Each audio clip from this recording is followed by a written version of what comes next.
അപ്പൊ നമുക്ക് ഈ ആഴ്ചത്തെ കറണ്ട് അഫയേഴ്സ് ക്ലാസ്സിലേക്ക് പോകാം. കുറച്ച് പ്രധാനപ്പെട്ട കാര്യങ്ങൾ നമുക്ക് പറഞ്ഞു പോകാനുണ്ട്. ഓക്കെ, നമുക്കതിലേക്ക് പോകാം. അത് ആദ്യത്തെ പോയിന്റ് ആണ് ഇന്ത്യ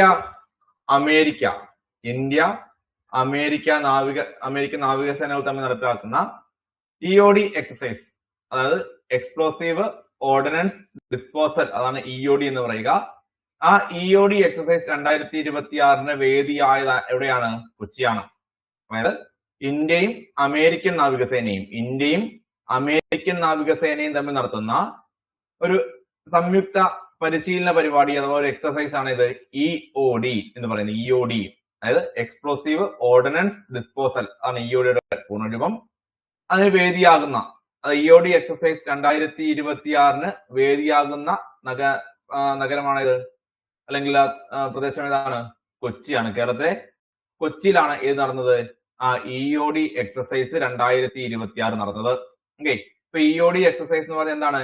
ഇന്ത്യയും അമേരിക്കൻ നാവികസേനയും തമ്മിലുള്ള സംയുക്ത സൈനിക അഭ്യാസം, നാവികസേനകളുടെ സംയുക്ത സൈനിക അഭ്യാസമാണ് ഇത് ഇഒഡി അഥവാ എക്സ്പ്ലോസീവ് ഓർഡിനൻസ് ഡിസ്പോസൽ എക്സസൈസ്.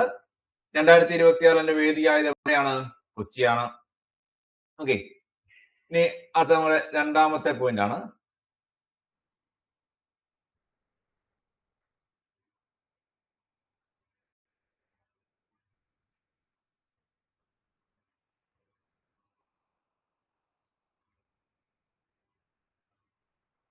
പഞ്ചമി ഗ്രാമം.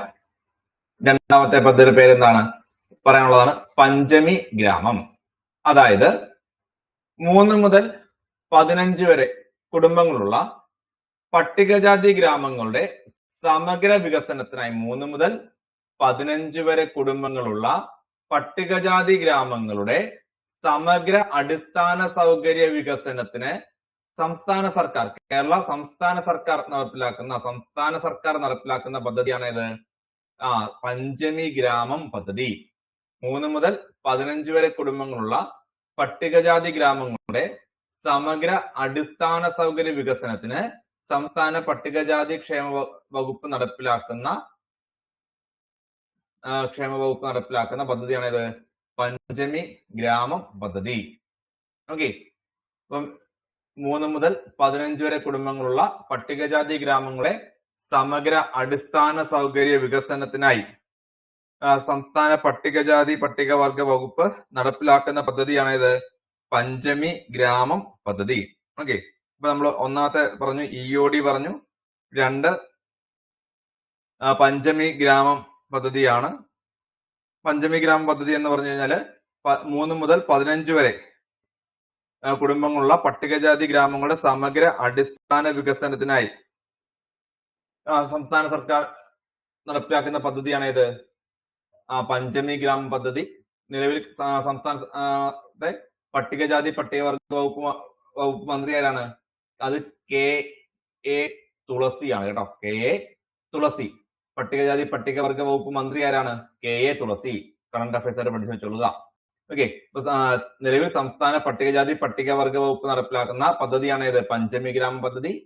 ലക്ഷ്യം 3 മുതൽ 15 വരെ കുടുംബങ്ങളുള്ള പട്ടികജാതി ഗ്രാമങ്ങളുടെ സമഗ്ര അടിസ്ഥാന സൗകര്യ വികസനമാണ് പദ്ധതിയുടെ ലക്ഷ്യം. നിലവിലെ കേരളത്തിലെ പട്ടികജാതി പട്ടികവർഗ വകുപ്പ് മന്ത്രിയാണ് കെ.എ. തുളസിയാണ്. കെ.എ. തുളസി. ഓക്കെ, ഇനി അടുത്ത പദ്ധതിയാണ്. അടുത്ത പോയിന്റ് നമുക്ക് പഠിക്കാനുള്ളതാണ് ഓപ്പറേഷൻ ഗ്രിപ്പ്. അടുത്ത പദ്ധതി ഏതാണ് പഠിക്കാനുള്ളത്?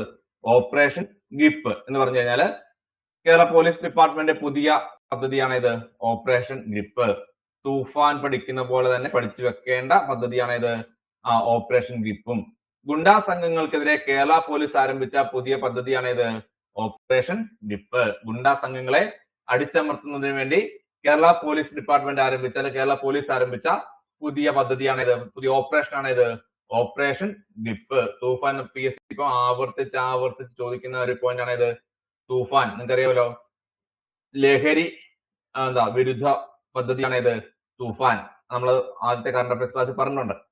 ഓപ്പറേഷൻ ഗ്രിപ്പ് എന്ന് പറയുന്നത് എന്താണ്? ഗുണ്ടാ സംഘങ്ങൾ, കേരളത്തിലെ ഗുണ്ടാ സംഘങ്ങൾക്കെതിരെ കേരള പോലീസ് ആരംഭിച്ച പുതിയ പദ്ധതിയുടെ പേരാണ് ഇത് ഓപ്പറേഷൻ ഗ്രിപ്പ്.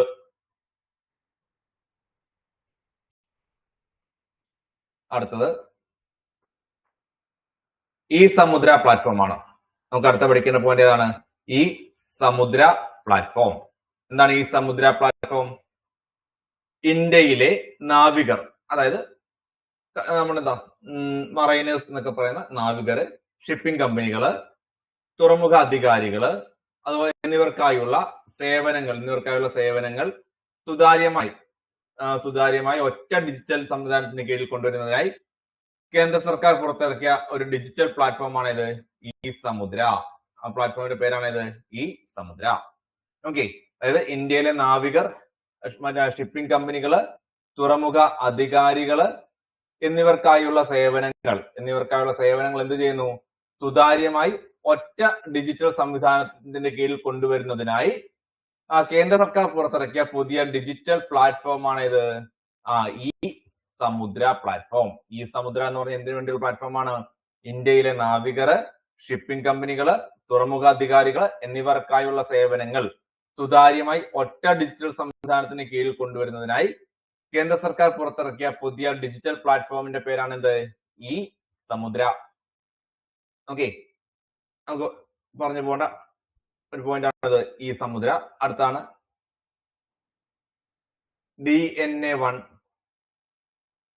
DNA1 അല്ലെങ്കിൽ DNL100. ആ DNL100ന്റെ ഷോർട്ട് ഫോം അല്ലെങ്കിൽ രോമന പേരാണ് ഇത് കമല എന്ന് പറയുന്നത്. DNA1 അല്ലെങ്കിൽ എന്താ DNL100 അല്ലെങ്കിൽ DNL100നെ വിളിക്കുന്ന മറ്റൊരു പേരാണെന്ത്? കമല എന്ന് പറയുന്നത്. കമല. ഓക്കെ, എന്താണ് ഇത്? നെൽവിത്തുകളാണ്. വരൾച്ച ഉൾപ്പെടെയുള്ള പ്രതികൂല കാലാവസ്ഥയെ അതിജീവിക്കാൻ ശേഷിയുള്ള ജനിതക എഡിറ്റിംഗ് നടത്തിയ പുതിയ നെൽവിത്തുകളാണ് ഇത് DNA1ഉം DNL100. ആ DNL100ന്റെ മറ്റൊരു പേരാണ് ഇത് കമല എന്ന് പറഞ്ഞ പേര്. ഓക്കെ, ഇപ്പൊ DNA1ഉം DNL100. ആ DNL100ന്റെ മറ്റൊരു പേരാണ് ഇത് കമല. ഇത് രണ്ടും ഇതെന്താണ്? നെൽവിത്തുകളാണ്. പുതുതായി പുറത്തിറക്കിയ അല്ലെങ്കിൽ പുതിയ കണ്ടുപിടിച്ച നെൽവിത്തുകളാണ്. വരൾച്ച ഉൾപ്പെടെയുള്ള പ്രതികൂല കാലാവസ്ഥയെ അതിജീവിക്കാൻ ശേഷിയുള്ള ജനിതക എഡിറ്റിംഗ്, ലോകത്തിന് ആദ്യമായി ജനിതക എഡിറ്റിംഗ് നടത്തിയ നെൽവിത്തുകളാണെന്നും ഇത് അവരെന്ത് ചെയ്യുന്നുണ്ട്? അവകാശപ്പെടുന്നുണ്ട്. ലോകത്തിൽ തന്നെ ആദ്യമായിട്ട് ജനിതക എഡിറ്റിംഗ് നടത്തിയ നെൽവിത്തുകളാണ് ഇത് ഈ DNA1 അല്ലെങ്കിൽ എന്താ DNL100. ആ DNL100ന്റെ മറ്റൊരു പേരാണ് ഇത് കമല. DNL1ന്റെ മറ്റൊരു പേരാണ് ഇത് കമല. ഓക്കെ, ഇപ്പൊ ഈ DNA1ഉം DNL100ഉം എന്ന് പറഞ്ഞ എന്താണ്? രണ്ട് നെൽവിത്തുകളാണ്. ജനിതക എഡിറ്റിംഗ് നടത്തിയ പുതിയ ഇനം നെൽവിത്തുകളാണ് ഇത് DNA1ഉം DNL100ഉം. രണ്ട് പ്രത്യേകത എന്താണ്? ആ വരൾച്ച ഉൾപ്പെടെയുള്ള പ്രതികൂല സാഹചര്യങ്ങളെ അതിജീവിക്കുവാനുള്ള കഴിവ് ഏത് നെൽവിത്തുകൾക്കുണ്ട്? DNA1നും DNL100 അഥവാ കമലയ്ക്കുണ്ട്. ഓക്കെ, നമ്മൾ പറഞ്ഞു പോകുന്ന അടുത്ത അഞ്ചാമത്തെ പോയിന്റ് ആയിരുന്നു DNA1ഉം DNL100ഉം രണ്ടും പുതിയ കണ്ടുപിടുത്തം നടത്തിയ നെൽവിത്തുകളാണ്. അടുത്തതാണ് അമ്മച്ചി. ഓക്കെ, അതായത് വടക്കു കിഴക്കൻ ഇന്ത്യ, നമ്മുടെ നോർത്ത് ഈസ്റ്റേൺ ഇന്ത്യയിൽ നിന്ന് പുതിയതായി കണ്ടെത്തിയ കാസ്കേഡ് എന്ന തവള വർഗത്തിന് നൽകിയ പേരാണ് ഇത് അമ്മച്ചി. വടക്കു കിഴക്കൻ ഇന്ത്യ, നോർത്ത് ഈസ്റ്റേൺ ഇന്ത്യയിൽ നിന്ന് പുതിയ കണ്ടെത്തിയ കാസ്കേഡ് തവളകൾക്ക് നൽകിയ പുതിയ പേരാണ് ഇത് അമ്മച്ചി. ഈ അമ്മച്ചി എന്നുള്ളത് ഈ സാന്ത്വന കാരുണ്യ പ്രവർത്തന രംഗത്ത് സാന്നിധ്യമായിരുന്ന പത്മിനി വർക്കിയോടുള്ള ആദര സൂചകമായിട്ടാണ് ഇതിന് ഏത് പേര് നൽകിയത്? അമ്മച്ചി എന്ന പേര് നൽകിയത്. കാരണം അവര് ഈ പത്മിനി വർക്കി അറിയപ്പെട്ടിരുന്ന ഏത് പേരിലാണ്? അമ്മച്ചി എന്ന പേരിലാണ് ആരറിയപ്പെട്ടിരുന്നത്? പത്മിനി വർക്കി അറിയപ്പെട്ടിരുന്നത്. അവരോടുള്ള ആദര സൂചകമായിട്ടാണ് ഈ വടക്കു കിഴക്കൻ ഇന്ത്യയിൽ പുതിയ കണ്ടെത്തിയ കാസ്കേഡ് തവളകൾക്ക് ഏത് പേര് നൽകിയത്? അമ്മച്ചി എന്ന പേര് നൽകിയത്. അപ്പൊ അമ്മച്ചി എന്ന പേര് എന്തിന്റെയാണ്? തവളയുടെ ആണ് കേട്ടോ. പുതിയ വടക്കു കിഴക്കൻ ഇന്ത്യയിൽ നിന്ന് കണ്ടെത്തിയ കാസ്കേഡ് എന്ന തവളയ്ക്ക് നൽകിയ പുതിയ പേരാണ് ഇത് അമ്മച്ചി എന്ന പേര്. അതായത് ഈ സാന്ത്വന കാരുണ്യ പ്രവർത്തന രംഗത്തെ സാന്നിധ്യമായിരുന്ന പത്മിനി വർക്കിയോടുള്ള ആദര സൂചകമായിട്ടാണ് ഏത് പേര് നൽകിയത്? അമ്മച്ചി എന്ന പേര് നൽകിയത്. കാരണം ഈ പത്മിനി വർക്കി ഏത് പേര് അറിയപ്പെടുന്ന വ്യക്തിയാണ്? അമ്മച്ചി എന്ന പേര് അറിയപ്പെട്ടിരുന്ന വ്യക്തിയാണ് പത്മിനി വർക്കി. അവരുള്ള ആദര സൂചകമായിട്ടാണ് വടക്ക് കിഴക്കൻ ഇന്ത്യയിൽ നിന്ന് പുതിയ കണ്ടെത്തിയ കാസ്കേഡ് തവളകൾക്ക് ഏത് പേര് നൽകിയത്? അമ്മച്ചി എന്ന പേര് നൽകിയത്.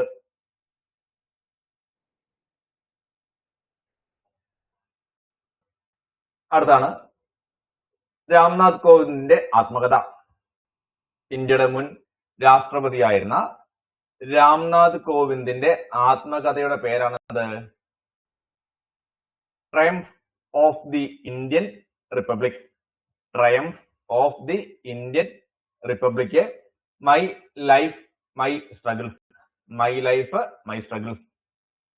ട്രയംഫ്, ഇവിടെ സ്പേസ് ഉണ്ട് കേട്ടോ, ആ സ്പേസ് ഓർത്തോ, ഞാൻ ടൈപ്പ് ചെയ്ത് മാറി. Triumph of the Indian republic. My life my struggles. ആത്മകഥയാണ്? രാംനാഥ് കോവിന്ദിന്റെ ആത്മകഥയാണ്. മുൻ ഇന്ത്യൻ രാഷ്ട്രപതിയായ രാംനാഥ് കോവിന്ദിന്റെ ആത്മകഥയുടെ പേരാണിത് triumph of the Indian republic. My life my struggles. Okay, ഇപ്പൊ ഇന്ത്യയുടെ മുൻ രാഷ്ട്രപതിയായിരുന്ന രാംനാഥ് കോവിന്ദിന്റെ ആത്മകഥ ഉറപ്പാണ്, 100% ഏതെങ്കിലും പരീക്ഷയ്ക്ക് PSC ഇനിയിപ്പം ചോദിക്കാൻ സാധ്യതയുള്ള 100% ചോദിക്കാൻ സാധ്യതയുള്ള ചോദ്യമാണിത്. ഈ രാംനാഥ് കോവിന്ദിന്റെ ആത്മകഥ ഏത്? Triumph of the Indian republic, my life my struggles. ഇതെന്തായാലും PSC എന്ത് ചെയ്തിരിക്കും? ഏതെങ്കിലും ഒരു പരീക്ഷകൾക്ക് എന്ത് ചെയ്യും? ചോദിച്ചിരിക്കുന്ന 100% ഉറപ്പുള്ള ചോദ്യമാണിത്. രാംനാഥ് കോവിന്ദിന്റെ ആത്മകഥ ഏതെന്നോ അല്ലെങ്കിൽ triumph of the Indian republic, my life my struggles, ഇത് ആരുടെ ആത്മകഥയാണെന്നോ PSC എന്ത് ചെയ്യാം? ചോദിക്കാം. 100% കാണാതെ ഉറപ്പായിട്ടും പഠിച്ചു വെക്കേണ്ട ചോദ്യമാണ് triumph of the Indian republic, my life my struggle. ആത്മകഥ? രാംനാഥ് കോവിന്ദിന്റെ ആത്മകഥ.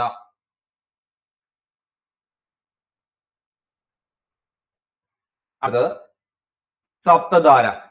ഓക്കെ, ഇപ്പം നമ്മുടെ സ്വാതന്ത്ര്യദിനമായി ബന്ധപ്പെടുത്തി പ്രഖ്യാപിച്ച പുതിയൊരു പദ്ധതിയാണിത് സപ്തധാര. അതായത് 2026 80ാമത്, നമ്മൾ 2024 ആരംഭിച്ച 80ാമത്തെ സ്വാതന്ത്ര്യദിനം ആണ് 2026 ആചരിച്ചത്. ഈ സ്വാതന്ത്ര്യദിന പ്രസംഗത്തിൽ പ്രധാനമന്ത്രി നരേന്ദ്രമോദി പ്രഖ്യാപിച്ച വികസിത് ഭാരത് 2047, ഇത് നമ്മുടെ ഈ വികസിത് ഭാരത് അല്ല പ്രഖ്യാപിച്ചത്, ഇത് നമ്മൾ നേരത്തെയുള്ള നമ്മുടെ ഒരു പദ്ധതിയാണിത് വികസിത് ഭാരത് 2047 എന്ന ലക്ഷ്യത്തിലേക്ക് രാജ്യത്തെ നയിക്കുന്നതിനായുള്ള 7 പ്രധാന മേഖലകൾ അടങ്ങിയ വികസന രൂപരേഖയാണ് ഇത് ഈ സപ്തധാര എന്ന് പറയുന്നത്. സപ്ത എന്ന് പറഞ്ഞാൽ ലെയർ എന്നുള്ളതാണ്. നമ്മൾ പ്രധാനമായും ഇവർ ഉദ്ദേശിക്കുന്നത്, നമ്മൾ സപ്തസിന്ധുക്കൾ പഠിച്ചിട്ടില്ലേ? സപ്തസിന്ധുക്കൾ. ആ സപ്തസിന്ധുക്കളുടെ ഓർമ്മയ്ക്കായിട്ട് അല്ലെങ്കിൽ അതിന് നിന്നാണ് ഈ സപ്തധാര എന്ന പേര് അവർ സ്വീകരിക്കുക എന്ന് പറയുന്നുണ്ട്. സപ്തസിന്ധുക്കൾ അറിയാമല്ലോ, സിന്ധു, സരസ്വതി, സിന്ധു, പിന്നെ സിന്ധുവിന്റെ 5 പോഷക നദികൾ ചലം, ചിനാബ്, രവി, ബിയാർ, സത്ലജ്. ആ 7 നമ്മൾ സപ്തസിന്ധുക്കൾ എന്ന് വിളിക്കുക. അതിന്റെ ഒരു ഓർമ്മയ്ക്കായിട്ട് അല്ലെങ്കിൽ അതിനെ കോമമറേറ്റ് ചെയ്തുകൊണ്ടാണ് സപ്തധാര എന്ന പേര് എന്ത് ചെയ്തത്? ഈ രൂപരേഖ നൽകിയത്. കാരണം വികസിത് ഭാരത് 2047 എന്നുള്ളത് നമ്മൾ നേരത്തെ ഇന്ത്യ പ്രഖ്യാപിച്ചിട്ടുള്ള ഒരു പദ്ധതിയാണ് ഇത് വികസിത് ഭാരത് 2047. ആ ലക്ഷ്യത്തിലേക്ക് രാജ്യത്തെ നയിക്കുന്നതിനായുള്ള 7 പ്രധാന മേഖല അടങ്ങിയ വികസന രൂപരേഖയാണ് ഇത് സപ്തധാര. 2026 80ാമത് സ്വാതന്ത്ര്യദിന പ്രസംഗത്തിൽ പ്രധാനമന്ത്രി നരേന്ദ്രമോദി പ്രഖ്യാപിച്ച പുതിയ രൂപരേഖ അല്ലെ പുതിയ പദ്ധതിയാണ് ഇത് സപ്തധാര പദ്ധതി. ഓക്കെ, ഇതും 100% PSC ചോദിക്കുമെന്നുള്ള ഉറപ്പുള്ള പദ്ധതിയാണ്. ഇത് ഈ വർഷം പഠിച്ചോണം. ഈ വികസിത് ഭാരത് 2047 വേണേ ചോദിക്കാം. ഇന്ത്യ വികസിത് ഭാരത് എന്ന ലക്ഷ്യം കൈവരിക്കാൻ വേണ്ടി അല്ലെ കാത്തിരിക്കുന്ന വർഷം ഏത് എന്ന് ചോദിക്കാം. ഏത് വർഷത്തേക്കാണ്? 2047 പദ്ധതി നടപ്പിലാക്കുന്നത്. ആ പദ്ധതി 2047 വികസിത് ഭാരത് എന്നുള്ള ലക്ഷ്യത്തിലേക്ക് എത്തുവാൻ വേണ്ടി ഇപ്പോൾ അവതരിപ്പിച്ച 7 പ്രധാന മേഖല അടങ്ങിയ വികസന രൂപരേഖയാണ് ഇത് സപ്തധാര. ഓക്കെ, 2026 80ാമത് സ്വാതന്ത്ര്യദിന പ്രസംഗത്തിൽ പ്രധാനമന്ത്രി നരേന്ദ്രമോദി പ്രഖ്യാപിച്ച പുതിയ പദ്ധതിയാണ് ഇത് സപ്തധാര. അതിന്റെ ലക്ഷ്യം എന്താണ്? വികസിത് ഭാരത് 2047 എത്തുക എന്നുള്ളതാണ് ഏതിന്റെ ലക്ഷ്യം? ഈ സപ്തധാരയുടെ ലക്ഷ്യം. ഈ സപ്തധാരയ്ക്ക് ആ പേര് നൽകിയത് നമ്മൾ സപ്തസിന്ധുക്കൾ എന്നറിയപ്പെടുന്ന 7 നദികളുടെ ഒരു കോമമറേറ്റ് അല്ലെങ്കിൽ അതിന് സൂചകമായിട്ടാണ് കേട്ടോ. അല്ല, അതിൽ നിന്നുമാണ് ഏതിന്റെ പേര് പ്രചോദനം ഉൾക്കൊണ്ടത്? ഈ സപ്തധാര എന്ന പേര് പ്രചോദനം ഉൾക്കൊണ്ടത്.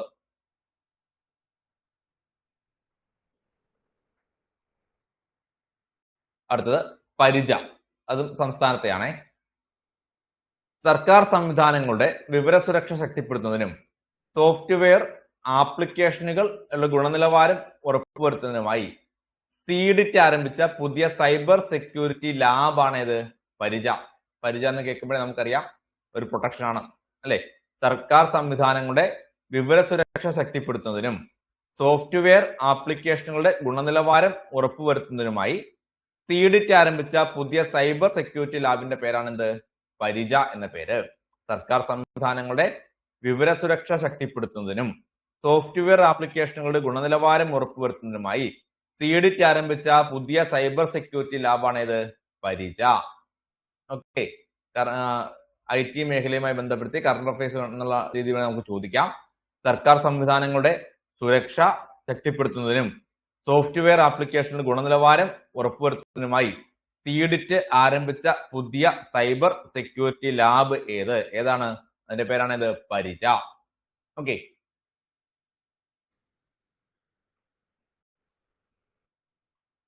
അടുത്ത കണ്ണശ പുരസ്കാരം 2026 ഒറ്റവാക്കി പറഞ്ഞു പോയേക്കാം.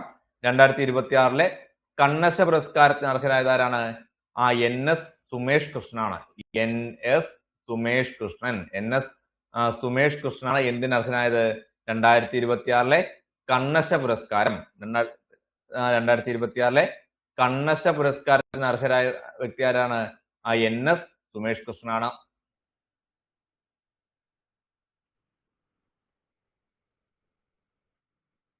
ഓക്കെ, ബാലശാസ്ത്ര സാഹിത്യ പുരസ്കാരം 2026 നേടിയ കൃതി ഏതാണ്? ചന്ദ്രന്റെ കഥ. 2026 ബാലശാസ്ത്ര സാഹിത്യ പുരസ്കാരത്തിന് അർഹമായ കൃതി ഏതാണ്? ചന്ദ്രന്റെ കഥ.